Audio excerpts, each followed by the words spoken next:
গল্পেক শ্রাবণ মেঘের দিনে। লেখা উনেলা রহমান। পর্ব 21। আজ 25শে ডিসেম্বর। সরকারি ছুটি, কোচিংয়ে নিয়ে যেতে হবে না মেঘলাকে।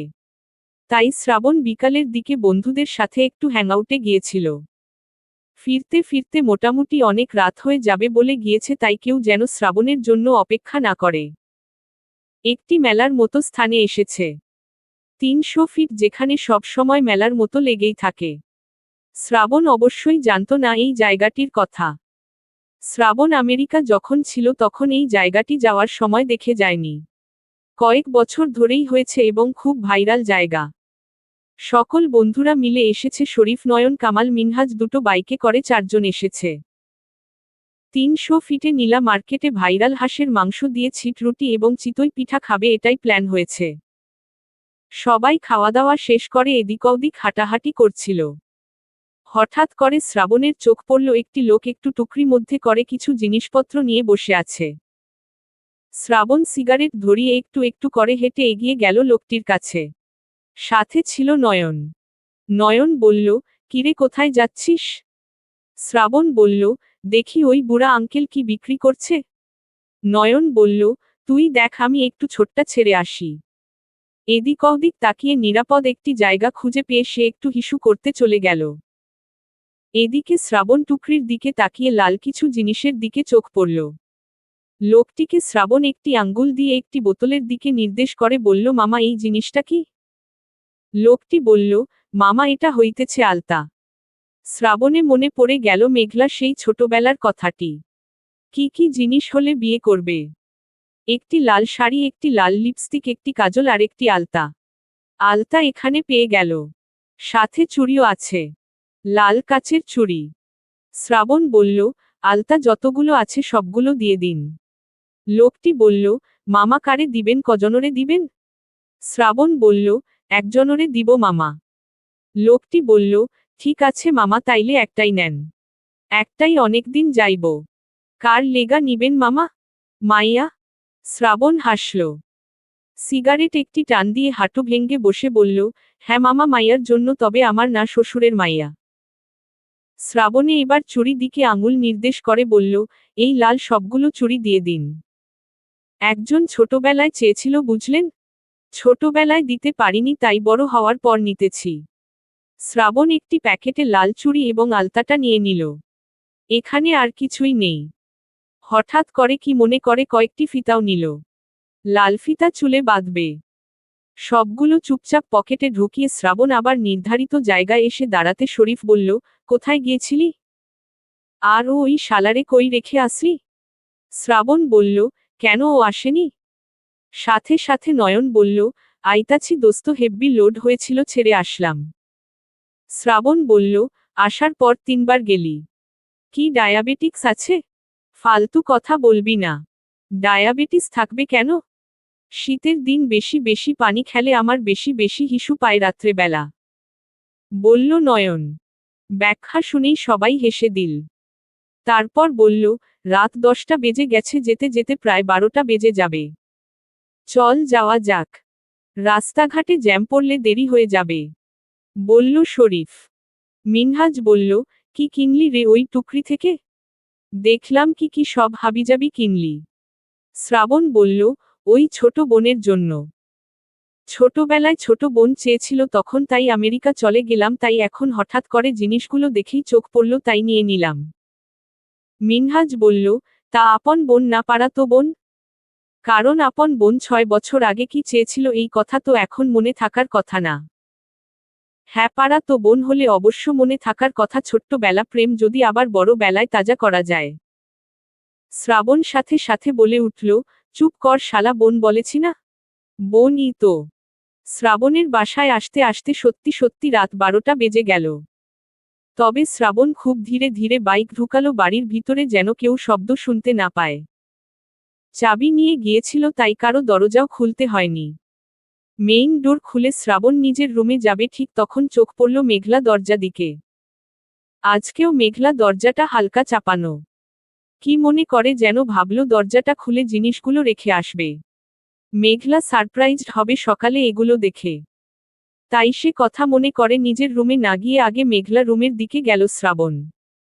রুমে ঢুকেই শ্রাবণ অবাক হয়ে গেল। বিছানায় কোথাও নেই মেঘলা, ওয়াশরুমেও নেই, রুমে কোথাও নেই। চোখ পড়ল বারান্দায়। বারান্দার দরজা খোলা, তাই শ্রাবণ ধীরে ধীরে হেঁটে চলে গেল বারান্দার দিকে। বারান্দায় পা রাখার সাথে সাথে বিদ্যুৎ চলে গেল। পুরো বাড়ি অন্ধকার হয়ে গেল। শ্রাবণ যেন মুহূর্ত খানেকের জন্য অন্ধকার হলেও অনুভব করতে পেরেছিল সামনে উঁচুতে কিছু একটা দাঁড়িয়ে আছে। হঠাৎ করে শ্রাবণ একটু ভারী কণ্ঠে বলে উঠল, কে? সাথে সাথে মেঘলা চিৎকার করে টুল থেকে পড়ে গেল। শ্রাবণ অবচেতন মনেই মেঘলাকে ধরে ফেলল। আবছা আলো যতটুকু অবয়ব দেখতে পারা যায় সেটা অনুমান করে শ্রাবণ মেঘলাকে কোলে নিয়ে দাঁড়িয়ে আছে। মেঘলা এতটা ভয় পেয়েছে এই শীতের মধ্যে কপাল ঘেমে গিয়েছে। মুখ দিয়ে শুধু ধীরে ধীরে বলছে, লা ইলাহা ইল্লা আনতা সুবহানাকা ইন্নী কুনতু মিনাজ জালিমিন। আমি কি মরে গেছি? শ্রাবণের হাসি পেল মেঘলার সূরা পড়া দেখে ভয়ে। তারপরও গুরু গাম্ভীর্যতা বজায় রেখে ভয়েস আর একটু পরিবর্তন করে শক্ত করে বলল, না মরিসনি এখনো। আজরাইলের কোলে আছিস। যদি আজরাইলকে ইমপ্রেস করতে পারিস তো রেখে যাব, আর না হলে ডিরেক্ট জাহান্নামে নিয়ে যাব। শ্রাবণ যেহেতু গলার স্বর পরিবর্তন করে ফেলেছিল তাই মেঘলা আরো ভয় কাচুমাচু হয়ে বলল, জাহান্নাম কেন? আমি তো কোন খারাপ কাজ করিনি। শ্রাবণ গলার স্বর অপরিবর্তিত রেখে বলল, মিথ্যাবাদী। খারাপ কাজ করিসনি? মনে করে দেখ, তুই তোর চাচাতো ভাইকে নজরে দেখিস। পা থেকে মাথা পর্যন্ত লোলুপ দৃষ্টিতে দেখিস, বাজে নজরে দেখিস। মেঘলা সাথে সাথে বলে উঠল, মাফ করুন আজরাইল, আমি ইচ্ছা করে দেখি না। উনি এত বড় দামড়া লোক হয়েও ছোট্ট একটা ল্যাংটি পরে ঘুরে বেড়ায় আমার চোখের সামনে। আমার অবাধ্য চোখ বারবার চলে যায় উনার ন্যাংটু শরীরে। আমি ছোট্ট একটি প্রাণ, আমি কি করব? ছেলে মানুষের পা আমি এত সুন্দর দেখিনি। উনার তো পা, বুক, মুখ, চোখ সবকিছুই সুন্দর। তাকালে শুধু আমার তাকিয়ে থাকতে ইচ্ছা করে। তাই শ্রাবণ বলল, আর কয়টা পুরুষের পা দেখেছ? মেঘলা বলল, না না আজরাইল, আর কোন পুরুষের পা দেখিনি, ধারণা থেকে বলছি, কোন পুরুষ মানুষের পাখি এত সুন্দর হয়? শ্রাবণ মুচকি হাসল। হেসে মেঘলাকে আরেকটু নিজের কাছাকাছি এনে মেঘলা কানের কাছে ঘোর লাগা কণ্ঠে নিজের সরে বলল, আর কোনো পুরুষের পা দেখিসনি বলছিস? শুধু শ্রাবণকে দেখেছিস? ঠিক আছে, যা, এবারের মতো মাফ করলাম। তোকে দেখার অনুমতি দিলাম। যা, তুই ও কি মনে রাখবি, তোকে আমার পা থেকে মাথা পর্যন্ত দেখার অনুমতি দিয়ে দিলাম। মেঘলা সাথে সাথে চোখ মেলে তাকালো। যদিও কিছু দেখা যাচ্ছে না, হালকা আবছা আলোয় শ্রাবণ ভাই কিনা বোঝা যাচ্ছে না, কিন্তু কণ্ঠস্বর শুনে বুঝতে পারল শ্রাবণ ভাই। এতক্ষণে মেঘলার নাসারন্ধ্র যেন ওপেন হলো। মেঘলার ঘ্রাণ ইন্দ্রিয় জানান দিচ্ছে, হ্যাঁ, এটা শ্রাবণ ভাই। শ্রাবণ ভাইয়ের শরীরের গন্ধ। মেঘলা অবচেতন মনেই আর একটু নাকটা কাছে এনে শরীরের গন্ধ ভিতরে নিঃশ্বাস টেনে বলল, শ্রাবণ ভাই আপনি? শ্রাবণ মেঘলাকে কোলে নিয়ে এখনো দাঁড়িয়ে আছে। বলল, হ্যাঁ। তুই এখানে কি করছিলি? এত রাতে আমি না যদি আসতাম তাহলে তো পড়ে হাত পা ভেঙে ফেলতি। মেঘলা বলল, আমি তো প্রায় ঘুমিয়ে গিয়েছিলাম, হঠাৎ করে একটি পাখির কিচিমিচি শুনে আসি। দেখলাম পাখির ছোট বাচ্চাটি নিচে বাসা থেকে পড়ে গেছে, কিন্তু মা পাখিটি তুলতে পারছিল না। তাই আমি অনেক কষ্ট করে বাসাতে পাখির বাচ্চাটিকে তুলে দিতেই হঠাৎ করে বিদ্যুৎ চলে গেল, আর কেমন একটা শব্দ পেলাম, শব্দ পেয়ে পা কেঁপে উঠল আর ধপাস করে পড়ে গেলাম। মেঘলা এখনো শ্রাবণের গলা পেঁচিয়ে ধরে আছে। শ্রাবণের কোলেই শুয়ে আছে। শ্রাবণ মেঘনাকে কোলে নিয়ে দাঁড়িয়ে কথা বলছে। শ্রাবণ যখন মেঘলা দিকে তাকিয়ে থেকে ঘোর লাগা কণ্ঠে আবারও মেঘলার কানের কাছে ফিসফিস করে বলল, সারাক্ষণ কি আমার কোলে এভাবে থাকবি নাকি নামবি? রাতভর আমার কোলে থাকার প্ল্যান করেছিস? মেঘলার শরীরের রক্ত যেন হিম হয়ে গেল।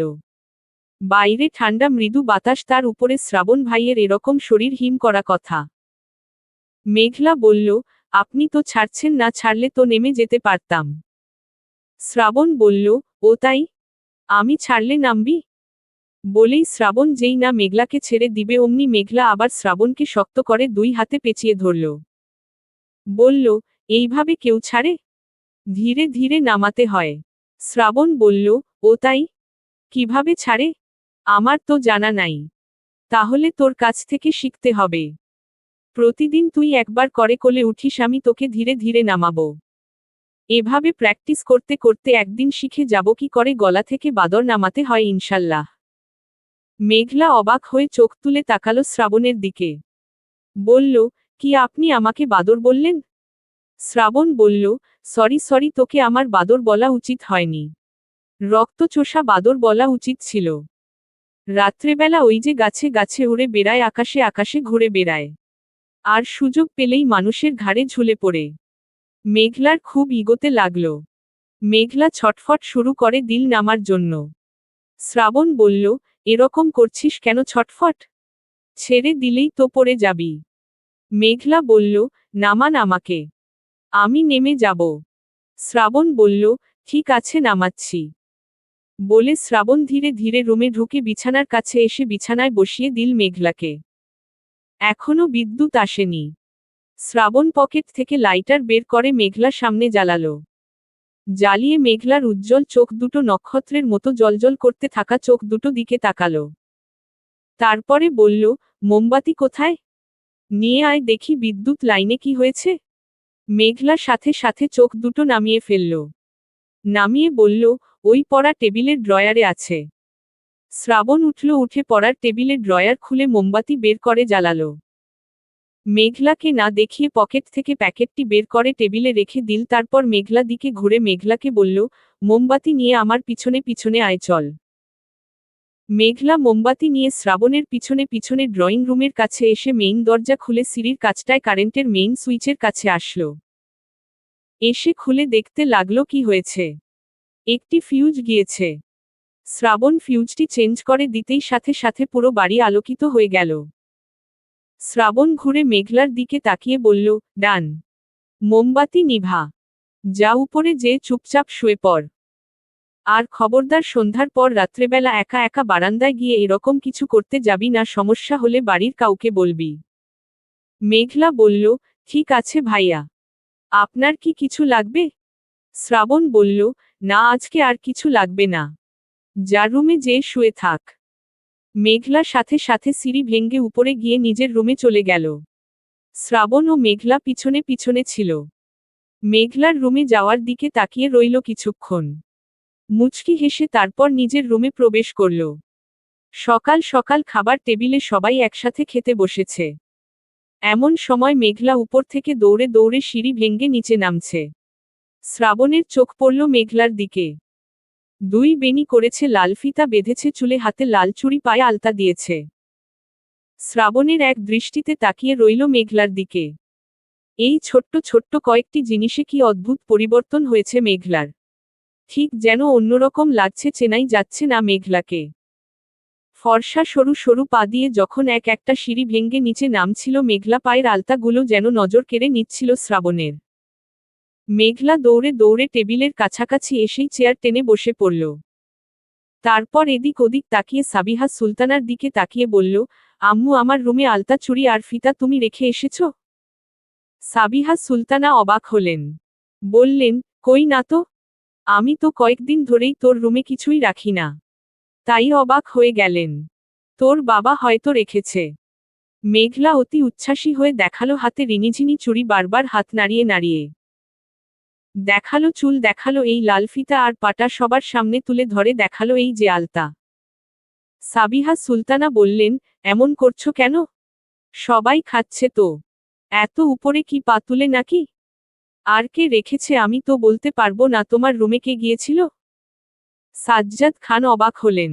উনি দেয়নি। তাই মাথা নাড়ালো। সিয়ামও না করল, রাখেনি। লামিয়াও অবাক হয়ে বলল, তাহলে কে রাখল? তোর রুমে কে গিয়েছিল? শ্রাবণ অবাক হয়ে তাকিয়ে আছে মেঘলার দিকে।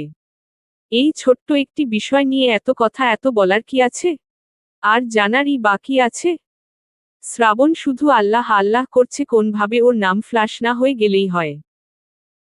মনে মনে দোয়া করছে, এই যাত্রায় বাঁচিয়ে দাও আল্লাহ, সবার সামনে এই মেয়ে যা শুরু করেছে মান ইজ্জতের ফালুদা করে ফেলবে। মেঘলা বলল, পড়ার পর শোয়ার আগে টেবিলের উপর কিছুই ছিল না। কিন্তু ঘুম থেকে উঠে দেখলাম টেবিলের উপরে বেগটি রাখা। শোয়ার পর তো রুমে কেউ আসেনি। তারপর হঠাৎ করে মনে পড়ল মেঘলার, তারপর বলল, শ্রাবণ ভাই এসেছিল রুমে। শোবার পর তো শ্রাবণ ভাই এসেছিল অনেক রাতে। এরপরে তার কেউ আমার রুমে আসেনি। শ্রাবণ মাত্রই পরোটা মুখে পড়বে ঠিক এমন সময় এরকম একটি বোমা ফাটালো মেঘলা সবার সামনে, যে সবাই হা হয়ে তাকিয়ে রইল শ্রাবণের দিকে। শ্রাবণ হা হয়ে তাকিয়ে রইল মেঘলার দিকে। সবার চোখে মুখে প্রশ্ন, শ্রাবণ খুব বুঝতে পারছে এত রাতে শ্রাবণ কেন মেঘলার রুমে যাবে, তাও মেঘলা না, শুধু পুরো পরিবার ঘুমানোর পর। শ্রাবণের এখন নিজেকে জুতাপেটা করতে ইচ্ছে করছে। কোন কুক্ষণে যে এই মেয়ের জন্য এগুলো কিনে নিয়ে এসেছিল শ্রাবণ আল্লাহ জানে। শ্রাবণের কাশি উঠে গেল, খাবার আর মুখে গেল না। হাত থেকে রুটি প্লেটে রেখে শ্রাবণ পানি খেতে লাগল। শহীদুল খান আরও এক গ্লাস পানি এগিয়ে দিয়ে বললেন, খাও, এটাও খাও। সবাই কি অদ্ভুত চোখে তাকিয়ে রইল শ্রাবণের দিকে। রাফিও তাকালো অদ্ভুত নজরে। ভাবতে লাগলো, আবার কোন দায়িত্ব বড় ভাই হিসেবে পালন করতে গিয়েছিল মেঘলার রুমে। এই পর্যন্ত শ্রাবণ ভাই যা যা করেছে সবই তো রাফির হয়ে বড় ভাইয়ের দায়িত্ব পালন করেছে। গতকাল রাতে আবার কিসের দায়িত্ব পালন করতে গিয়েছিল যা রাফি জানে না। তাই রাফি ভাবল, যেহেতু ওর হয়ে দায়িত্ব পালন করতে গেছে তাই উত্তর ওর দেওয়া উচিত। রাফি বলল, জিনিসগুলো আমার আসলে বড় ভাইয়া শুধু রাখতে গিয়েছিল। আমার দায়িত্বগুলো বড় ভাই পালন করে দেয়। সবাই এবার আরও এক দফা অবাক হল। শ্রাবণ রাখলে বুঝা যেত, কিন্তু রাফির হয়ে দায়িত্ব পালন করে দেয় মানে? সাবিহা সুলতানা বললেন, কি বললি বুঝলাম না। রাফি বলল, আমি তো এখন ছোট, অনেক কিছুই আমার করার ইচ্ছা থাকলেও ছোট আম্মু আমি তো করতে পারি না। তাই শ্রাবণ ভাইয়া আমার হয়ে দায়িত্বগুলো পালন করে দেয়। বলেছে বড় হলে সেই দায়িত্বগুলো যেন আমি পালন করি। শহীদুল খান আর চোখে তাকালেন শ্রাবণের দিকে। উনি ভালোই বুঝতে পারছেন ছোট ছেলেকে বোকা বানিয়ে দায়িত্ব পালন করা হচ্ছে বড় ভাইয়ের। শ্রাবণ আর মাথা তুলে তাকানোর কোন সাহস পাচ্ছে না। চুপচাপ পানি খেয়ে বলল, আবার খাওয়া শেষ, আমি উপরে যাচ্ছি।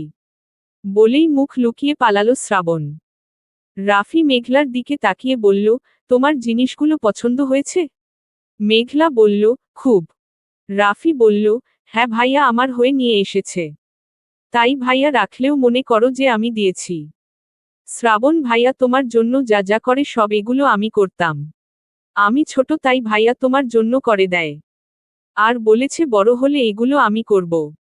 এখন বড় ভাই হিসেবে উনি দায়িত্ব পালন করছেন। দেখলে না, বাইক কিনে নিয়ে এসেছে তোমাকে কোচিং এ নিয়ে যাবে, তাই এগুলো আমার পক্ষ থেকে ভাইয়া দায়িত্ব পালন করছে। বড়রা সবাই চুপ। বড়রা সবাই বুঝতে পারছে যা রাফি বুঝতে পারছে না। রাফি মেঘলার দিকে মুগ্ধ নয়নে তাকিয়ে রইল। এদিকে শ্রাবণ রুমে চলে এসেছে। খাটে বসে নিজের চুলগুলো নিজে টানতে লাগল। মান সম্মান এইভাবে শেষ হয়ে যাবে ভাবেনি শ্রাবণ। এই ছোট্ট নর্মাল ব্যাপারটাকে সকাল সকাল এই গাধি মেয়েটা এমনভাবে উপস্থাপন করল যে মান সম্মান শেষ। রাফি যাই বলুক, সবাই যা বোঝার বুঝে গিয়েছে।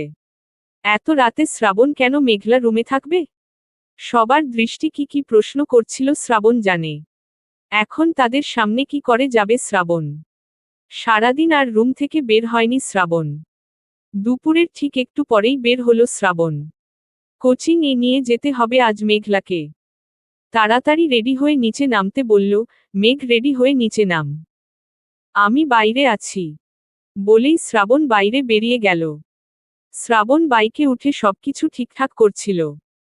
এমন সময় দেখল মেঘলা বেনি হেলিয়ে দুলিয়ে বাইরে বের হচ্ছে। শ্রাবণের ইচ্ছা হলো লম্বা বেনিগুলো কেটে দিতে। তাও যদি সকালে ঝালটা একটু মিটাতে পারত শ্রাবণ। মেঘলা কাছাকাছি আসতেই শ্রাবণ আর চোখে তাকালো মেঘলার দিকে। তারপর বলল, পিছনে উঠে বসো। মেঘলা চুপচাপ বাইকের পিছনে উঠে বসল। বসে বলল, ধন্যবাদ ভাইয়া। শ্রাবণ বলল, ধন্যবাদ কেন? মেঘলা বলল, ধন্যবাদ এই জন্য যে রাফি তো ছোট কিনে আনতে পারত না, কিন্তু আপনি ওর পছন্দের জিনিসগুলো কিনে এনে আমার রুমে রেখেছেন, আমার ভীষণ পছন্দ হয়েছে। শ্রাবণ এবার একটু মুচকি হাসল। মেঘলার পছন্দ হয়েছে তাই। যদিও মনে করছে রাফি দিয়েছে, তারপরও পছন্দ তো হয়েছে।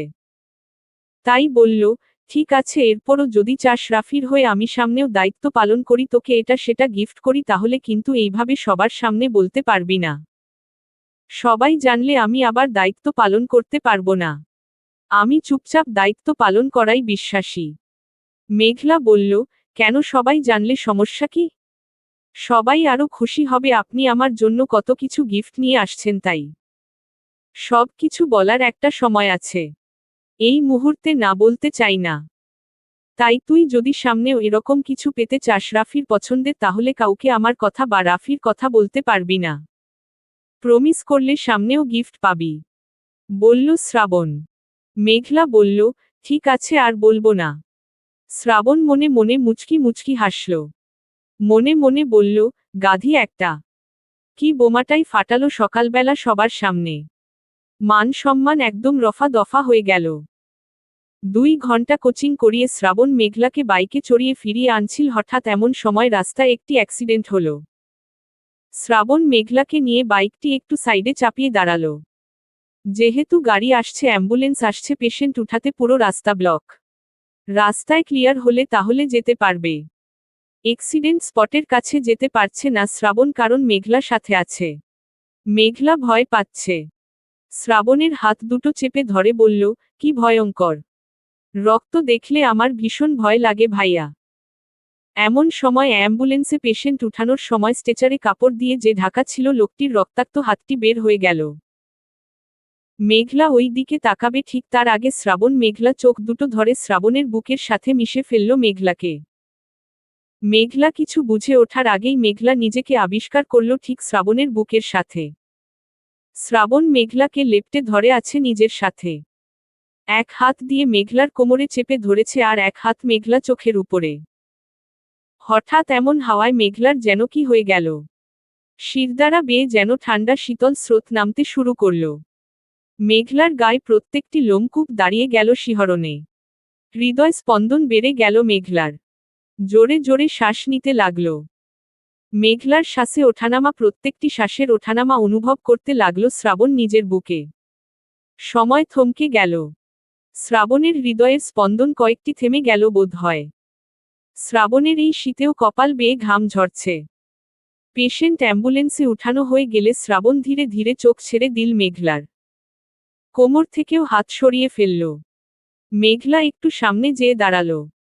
শ্রাবণের দিকে আর তাকাতে পারছে না। কেমন যেন অদ্ভুত লাগছে মেঘলার কাছে।